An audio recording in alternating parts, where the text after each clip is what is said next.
نحمده ونصلي على رسوله الكريم أما بعد فأعوذ بالله من الشيطان الرجيم بسم الله الرحمن الرحيم وإذا قرئ القرآن فاستمعوا له وأنصتوا لعلكم ترحمون آمنت بالله صدق الله العظيم وصدق رسوله النبي الكريم ونحن على ذلك لمن الشاهدين والشاكرين والحمد لله رب العالمین۔ آئیے کچھ سننے اور سنانے سے پیشتر آقا نامدار مدینے کے تاجدار حضور رحمت عالم جناب محمد رسول اللہ صلی اللہ تعالی علیہ وسلم کے بارگاہ میں عقیدت و محبت کے ساتھ درود شریف کی ڈالی نچھاور کریں اور یہ باواز بلند اللہم صلی علی سیدنا شفیعنا حبیبنا مولانا محمد بارک وسلم صلو علیہ الصلوۃ والسلام علیک یا رسول اللہ صلی اللہ تعالی علیہ وسلم۔ یہ محفل جس میں ہم اور آپ بیٹھے ہیں تمام طلباء کرام، یہ ختم قرآن کے موقع پر اس عظیم الشان محفل کو سجائی گئی ہے۔ عزیزم حافظ ابرار عالم سلمہ جو آج قرآن پاک کا حفظ مکمل کر چکے ہیں، ان کے حفظ قرآن کے مکمل ہونے کے خوشی میں اس مختصر سی محفل کو سجائی گئی ہے۔ رب قدیر کے بارگاہ میں دعا ہے پروردگار عالم عزیزم ابرار عالم سلمہ کی قوت حافظہ میں خوب پختگی عطا فرمائے اور اسے تا عمر قرآن پاک کے ہر ایک حروف کو یاد رکھنے کی توفیق عطا فرمائے۔ عموماً تمام طلباء کرام جو جامعہ رشیدیہ غری نواز میں تعلیم حاصل کرتے ہیں، ان تمام طلباء کرام کے علم میں عمل میں بے پناہ برکتیں عطا فرمائے۔ کسی شاعر نے کیا ہی خوب کہا ہے، میرے سرکار کا فیضان بڑا پیارا ہے، جو ملا ہم کو یہ قرآن بڑا پیارا ہے۔ میرے سرکار کا فیضان بڑا پیارا ہے، جو ملا ہم کو یہ قرآن بڑا پیارا ہے۔ کل قیامت میں پکاریں گے فرشتے سارے، ہاں مجھے حافظ قرآن بڑا پیارا ہے، ہاں مجھے حافظ قرآن بڑا پیارا ہے۔ اور دیکھ کر ان کو فرشتے یہ خوشی سے بولے، دیکھ کر ان کو فرشتے یہ خوشی سے بولے، رب اکبر کا یہ مہمان بڑا پیارا ہے۔ اور کسی شاعر نے کہا ہے کہ کتابوں میں جو افضل ہے اسے قرآن کہتے ہیں، کتابوں میں جو افضل ہے اسے قرآن کہتے ہیں، کیا نازل اسے جس نے اسے رحمان کہتے ہیں، کیا نازل اسے جس نے اسے رحمان کہتے ہیں، اور بسایا جس نے بھی 30 پاروں کو اپنے سینے میں، بسایا جس نے بھی 30 پاروں کو اپنے سینے میں، زمانہ والے اسے حافظ قرآن کہتے ہیں، زمانے والے اسے حافظ قرآن کہتے ہیں۔ ابھی قرآن پاک کے 9ویں پارے کی بہت ہی مشہور و معروف آیت کریمہ تلاوت کیا۔ اللہ ارشاد فرماتا ہے وَإِذَا قُرِئَ الْقُرْآنُ فَاسْتَمِعُوا لَهُ وَأَنصِتُوا لَعَلَّكُمْ تُرْحَمُونَ۔ جب قرآن پڑھا جائے تو تم کان لگا کر کے سنو، کیوں؟ لَعَلَّكُمْ تُرْحَمُونَ، تاکہ تم پر اللہ کی رحمتیں نازل ہو اور برکتیں نازل ہو۔ دوسری جگہ 28ویں پارہ سورہ حشر کے اندر اللہ تبارک و تعالی ارشاد فرماتا ہے لو انزلنا هذا القرآن على جبل لرأيته خاشعا متصدعا من خشیت اللہ۔ یہ 28واں پارہ کی آیت کریمہ ہے۔ اللہ تبارک و تعالی ارشاد فرماتا ہے کہ قرآن کو اگر میں کسی پہاڑ پر اتارتا، وہ پہاڑ قرآن کے وزن سے ریزہ ریزہ ہو جاتا، ٹکڑا ٹکڑا ہو جاتا۔ لیکن آپ یاد رکھیں قرآن کا کتنا بڑا عظیم الشان معجزہ ہے۔ نبی علیہ السلام کے صدقے میں پہاڑ قرآن کے آیتوں کے وزن کو اپنے سینے میں، اس کے وزن کو برداشت نہیں کر سکتا، لیکن آقا علیہ السلام کے امتی کے چھوٹے چھوٹے بچے پورے 30 پاروں کو اپنے سینے میں محفوظ کر لے گا۔ کتنے سارے ایسے بچے ہیں جو 10 سال میں مکمل حافظ قرآن بن جاتے ہیں، کتنے سارے ایسے بچے ہیں جو 8 سال میں مکمل حافظ قرآن بن جاتے ہیں، کتنے سارے ایسے بچے ہیں جن کی عمر ابھی 7 سال کی ہوتی ہے، وہ پورے قرآن کے 300 پاروں کو اپنے سینے میں محفوظ کر لیتے ہیں۔ دنیا میں بے شمار کتابیں ہیں، بے شمار کتابیں، لیکن جتنی بھی کتابیں ہیں ان کتابوں کے مکمل آپ کو حافظ نظر نہیں آئیں گے، لیکن قرآن کا یہ کتنا بڑا اعجاز ہے کہ ہندوستان ہی نہیں بلکہ دنیا کے بے شمار ممالک میں حافظ قرآن آپ کو مل جائے۔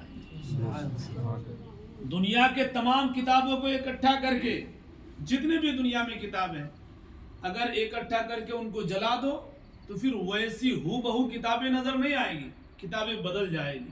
لیکن معاذ اللہ اگر ایسا ہو جائے زمانے میں کہ پوری دنیا کے قرآن کو اکٹھا کر کے کسی سمندر میں ڈال دیا جائے، لیکن وہ دنیاوی کتابوں کو تو سمندر میں ڈال سکتا ہے، لیکن کروڑوں حافظ قرآن ایسے موجود ہیں جن کے 30 پارے اپنے اپنے سینوں میں محفوظ کیے ہوئے۔ تو دنیاوی کتاب جو اوراق اور کاغذات میں ہے ان کو تو زمانہ مٹا سکتی ہے، ان کو تو لوگ دفن کر سکتے ہیں، لیکن جو سینے میں قرآن محفوظ ہے اس کو زمانہ کیسے مٹا سکتا ہے؟ اس لیے آپ یاد رکھیں حافظ قرآن کا مقام بہت بلند ہے۔ اللہ کے نبی نے کیا ارشاد فرمایا؟ خیرکم من تعلم القرآن وعلمہ، تم میں بہترین شخص وہ ہے جو قرآن پڑھے اور دوسروں کو قرآن پڑھائے۔ آپ لوگ یہ مت سمجھیے کہ ہم لوگ تو صرف قرآن خوانی کرتے رہیں گے یا ایسے ہی تھوڑے بہت پڑھ لیے تو کام چل جائے گا، نہیں۔ ہر انسان کو جو مدرسے میں پڑھنے کے لیے آئے، ہر طالب علم کو شوق ہے کہ میں عالم بنوں، حافظ بنوں، مفتی بنوں، آگے چل کر اور دوسری کوئی تعلیم حاصل کروں۔ اب دنیاوی لائن کی جو پڑھائی ہے کالج اور یونیورسٹی کی، ہر بچے کو وہ اس لیے نا اپنا گھر بار چھوڑ کے جاتا ہے اسکول میں کالج میں، ڈاکٹر بنوں، ڈی ایم بنوں، کلکٹر بنوں، ایس پی بنوں، ماسٹر بنوں، اس لیے نہ جاتا ہے۔ لیکن وہاں جانے کے بعد شوق ہے بچے کے اندر، تبھی وہ آیا ہے۔ ماں باپ کے دل میں شوق ہے کہ میرا بیٹا ڈی ایم بنے، کلکٹر بنے، تبھی اس کو اتنے پیسے خرچ کرنے کے بعد وہاں بھیجے ہیں۔ لیکن وہاں آنے کے بعد شوق ہے ڈاکٹر بنوں لیکن پڑھنے کا شوق نہیں، شوق ہے انجینئر بنوں لیکن پڑھنے کا شوق نہیں۔ اسی طریقے سے آپ سمجھیے کہ آپ اپنے گھر، اپنے ماں باپ، بھائی بہن، اس کڑاکے کے سردی کے موسم میں کوئی بچہ 8 سال کا ہے، کوئی 10 سال کا ہے، کیوں آیا یہاں پہ پڑھنے کے لیے؟ ابھی ہم اور آپ اپنے گھر میں رہتے ہیں، یہ چھوٹے چھوٹے بچے اپنے گھر میں رہتے ہیں، ماں سے جدا اس لیے ہوئے کہ ہمیں عالم دین بننا ہے، باپ سے جدا اس لیے ہوئے کہ ہمیں حافظ قرآن بننا ہے، بہن سے جدا اس لیے ہوئے کہ ہمیں عالم دین بننا ہے، اپنے گاؤں کو اس لیے چھوڑے اس جو ہے موسم میں کہ ہم کو دین کی تعلیم حاصل کرنی ہے، لیکن یہاں آنے کے بعد ہمارے اندر شوق ختم ہو جا رہا ہے، دل سے وہ محبت نکل جا رہی۔ کیوں؟ اس لیے آپ گھر سے نکلے اس لیے کہ ہم تعلیم حاصل کریں، ماں باپ اس لیے بھیجے کہ میرا بیٹا اچھا عالم بنے، حافظ بنے، لیکن یہاں آنے کے بعد وہ کوالٹی جو ایک عالم بننے کے جو ہے ہونی چاہیے ہمارے اندر، وہ چیزیں ہمارے اندر نظر نہیں آ رہی۔ کیوں؟ ہم اور آپ پڑھائی کی اہمیت کو نہیں سمجھتے۔ اگر اس کی اہمیت کو جان جاتے تو آپ یاد رکھیے کہ دنیا میں بہت سارے لوگ ایسے ہیں آج جن کے پاس دولت کے انبار ہے لیکن تعلیم نہیں، وہ پڑھے لکھے نہیں ہیں، ان کو لکھنا پڑھنا نہیں آتا، تو وہ لوگ کہتے ہیں کہ میرے پاس دولت نہ ہوتی، میں کچھ پڑھ لیا ہوتا تو دوسروں کے سامنے ذلیل ہونے سے بچ جاتا، ہے کہ نہیں؟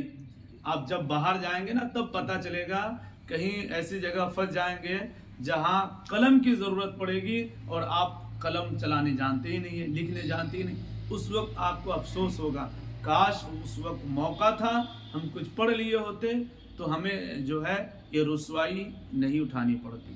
اور یاد رکھیے جہاں ہمارا مقام بہت بلند ہے وہاں عذاب بھی بہت بلند ہے۔ ایک عام آدمی اگر نماز کو ترک کرتا ہے تو اس کے لیے گناہ تو ہے ہی، لیکن ایک عالم دین، حافظ قرآن جو قوم کے رہبر ہے، آئیڈیل ہے، اگر ہم نماز کو ترک کر دیں گے، نماز کو پابندی سے ادا نہیں کریں گے، پھر ان کے لیے کیا ہوگا؟ اب بتائیے، ایک تو وہ بہانہ کر دے گا کہ ہم جانتے نہیں تھے، لیکن آپ کیا بہانہ کریں گے؟ آپ لوگ تو جاننے ہی کے لیے آئے ہیں، ہم لوگ تو سکھانے ہی کے لیے آئے ہیں۔ اس لیے ہم اور آپ دو چیزوں کو ہمیشہ یاد رکھیں۔ پہلی چیز کیا کہ ہم اپنے ماں باپ کو چھوڑ کے جس کام کے لیے آئے ہیں اس کام میں محنت کریں۔ کیا؟ ہم اپنے ماں باپ گھر بار کو چھوڑ کر کے جس کام کے لیے آئے ہیں اس کام میں محنت کریں، اور یہاں آنے کے بعد ہمیں استاد جو بتا رہے ہیں ہم ان کی باتوں پر عمل کرنے کی کوشش کریں۔ اگر یہ دو کام کر لیے تو انشاءاللہ ہمیں کامیابی مل جائے گی۔ پہلا کام کیا کہ ہمیں ماں باپ کو چھوڑ کر جس مقصد کے لیے آئے ہیں وہ کام کریں، اور دوسری چیز استاد جو ہمیں بتا رہے ہیں ان کی باتوں پر عمل کرنے کی کوشش کریں۔ دنیا میں کوئی بھائی یہ نہیں چاہتا کہ میرا بھائی آگے بڑھے، کوئی پڑوسی یہ نہیں چاہتا کہ میرا پڑوسی آگے بڑھے، رشتہ دار یہ نہیں چاہتے کہ میرے رشتہ دار آگے بڑھے، لیکن ماں باپ خود رکشہ چلاتے ہیں، مزدوری کرتے ہیں، لیکن ان کے دل میں شوق ہے کہ میرا بیٹا رکشہ نہ چلائے، مزدوری نہ کرے، بلکہ پڑھ لکھ کر کے کامیاب ہو جائے۔ ماں باپ بھی نہ چاہیں گے، اسی لیے نا ہمارے پیچھے اتنا پیسہ خرچ کرتے ہیں۔ اور استاد، اللہ الصمد، استاد کے کوالٹی پر آپ نظر رکھیے۔ ہمیشہ آپ کو ایک جیسے استاد نہیں ملیں گے، آپ بے شمار جگہ جائیں گے، بے شمار الگ الگ استادوں سے ملاقات ہوگی، لیکن ہر حال میں ان کی عزت آپ کو کرنی ہے۔ کیسے بھی استاد ہو، ان کی تعلیم سے وہ جو آپ کو بتا رہے ہیں ان چیزوں پر آپ دھیان دیجئے، غور کیجئے کہ جو استاد ہمیں بتا رہے ہیں وہ ہمارے لیے فائدہ مند ہے یا نہیں۔ اگر آپ کو استاد 4 بجے 5 بجے اٹھنے کے لیے کہہ رہا ہے تو اس میں فائدہ کس کا ہے؟ استاد کا فائدہ ہے کہ آپ کا فائدہ ہے؟ بتائیے، اپنا فائدہ ہے کہ نہیں؟ اگر آپ کو ہم کہہ رہے ہیں کہ آپ گھر بار ماں باپ کو چھوڑ کر کے آیا پڑھنے کے لیے، آپ اس میں محنت کیجیے، تو یہ ہمارا فائدہ ہے کہ آپ کا فائدہ ہے؟ فائدہ آپ کو ہے، لیکن راستہ استاد بتاتے ہیں نا۔ تو پھر آپ کو اگر ان کی باتوں سے کبھی کبھی استاد آپ کو غصے میں کچھ بول بھی دیتے ہیں، ناراض بھی ہو جاتے ہیں، تو آپ کو کیا ان کی باتوں کو دل میں نہیں لینی ہے؟ کیا دل میں نہیں لینی ہے؟ استاد جب بھی کہیں گے، جو بھی کہیں گے وہی کہیں گے جس میں آپ کے بہتر ہو، بھلائی ہے کہ نہیں؟ اور استاد کی عزت ہر حال میں ہونی چاہیے۔ جب آپ ہمیشہ یاد رکھیے، جو شاگرد، جو بچے ماں باپ کے وفادار ہوتے ہیں وہی استاد سے محبت کرتے ہیں، اور جو بچے ماں باپ سے محبت نہیں کرتے، ان کی خدمت نہیں کرتے، وہ استاد کی بھی خدمت نہیں کرتے۔ اس لیے آپ ہمیشہ یاد رکھیں، ماں باپ جو ہے آپ کو پیدا کیے، آپ کے جو ہے انتظام، آپ کے لیے اخراجات کو برداشت کیے، لیکن استاد آپ کی زندگی کو بناتے ہیں، استاد آپ کی زندگی کو سینچتے ہیں، تو ان سے بھی آپ کو محبت کرنے کی ضرورت ہے۔ اور تیسری چیز یہ ہے، حافظ قرآن کا مقام اتنا بلند ہے کہ اللہ کے نبی علیہ السلام نے فرمایا کہ قیامت کے دن میدان محشر میں جب تمام امتی، تمام لوگ، تمام بندے اکٹھے ہوں گے، اس وقت حافظ قرآن کے ماں باپ کے سروں پر ایسا چمکدار تاج رکھا جائے گا جس تاج کو دیکھنے کے بعد اس میدان محشر کی بھیڑ میں بڑے بڑے بادشاہ تعجب کریں گے، رب کے حضور عرض کریں گے، پروردگار آخر یہ کون لوگ ہیں جن کے سروں پر یہ عظیم الشان تاج ہے؟ تو رب فرمائے گا، اے میرے بندو، اے فرشتوں، ان بندوں سے بتا دو جو یہ پوچھ رہے ہیں یہ تاج کیوں ہے، کن کے سر پر ہے، یہ کون لوگ ہیں؟ یہ زمانے میں کیا نبیوں کی جماعت تھی، یا ولیوں کی جماعت، یا غوث و قطب ابدال کی جماعت؟ تو اللہ کے فرشتے اس بندے سے کہیں گے، اے بندے، یہ زمانے میں نہ نبیوں کی جماعت تھی، نہ ولیوں کی جماعت تھی، نہ غوث و قطب ابدال کی جماعت تھی، بلکہ یہ وہ لوگ ہیں جن کے سروں پر چمکدار تاج رکھا گیا ہے، یہ عالم دین اور حافظ قرآن کے ماں باپ۔ کن کے سروں پر رکھے جائیں گے وہ تاج؟ حافظ قرآن کے ماں باپ کے سروں پر۔ آپ لوگ چاہتے ہیں کہ ہمارے ماں باپ کے سروں پر تاج رکھے جائے تو پھر آپ کو یہاں محنت کرنی پڑے. یہاں محنت کریں گے تب وہاں بینیفٹ. اور پڑھنے کے بعد چھوڑنا نہیں ہے, پھر اس کو تا عمر سینے پر محفوظ بھی رکھنا ہے, یاد بھی رکھنا ہے اور اس پر عمل بھی کرنا ہے. اور جو انسان حافظ بننے کے بعد قرآن پہ عمل کر کے زندگی گزار دیا, پھر قیامت کے دن اللہ تبارک و تعالی اس بندے کو یہ بینیفٹ عطا فرمائے گا, یہ انعام عطا فرمائے گا. تو حافظ, جب آپ نے سنا نا حضرت عیسیٰ علیہ السلام کے زمانے کا ایک واقعہ, ایک بچہ صرف بسم اللہ الرحمن الرحیم پڑھا, ان کے باپ کو عذاب ہو رہا تھا, عذاب اٹھا لیا گیا. کیوں؟ صرف بسم اللہ الرحمن الرحیم پڑھنے کی برکت سے. جب کسی کا بیٹا پورے قرآن کو اپنے سینے میں محفوظ کر لیا, پورے قرآن کو اپنے سینے میں یاد کر لیا, قرآن میں کتنے آیتیں, کتنے رکوع, کتنے جو ہے حروف ہے, کتنے جو ہے اس میں پارے ہیں, کتنے اس میں جو ہے حرکت ہے, اگر آپ اس کو پڑھیں گے تو بتائیے ماں باپ کو کتنا ثواب پہنچے گا. جب بسم اللہ الرحمن الرحیم پڑھنے کی وجہ سے اس بچے کے والد اور ان کے جو ہے والد کی بخشش ہو سکتی ہے, جب کسی کا بیٹا قرآن پڑھ کے اپنے ماں باپ کے لیے بخشش کی دعائیں کرے گا, کیا ان کے ماں باپ کی بخشش نہیں ہوگی؟ ضرور ہوگی. تو آپ یاد رکھیے, اللہ کے نبی نے جو فرمایا, خیرکم من تعلم القرآن وعلمہ, تم میں بہترین شخص وہ ہے جو خود قرآن پڑھے اور دوسروں کو قرآن پڑھائے.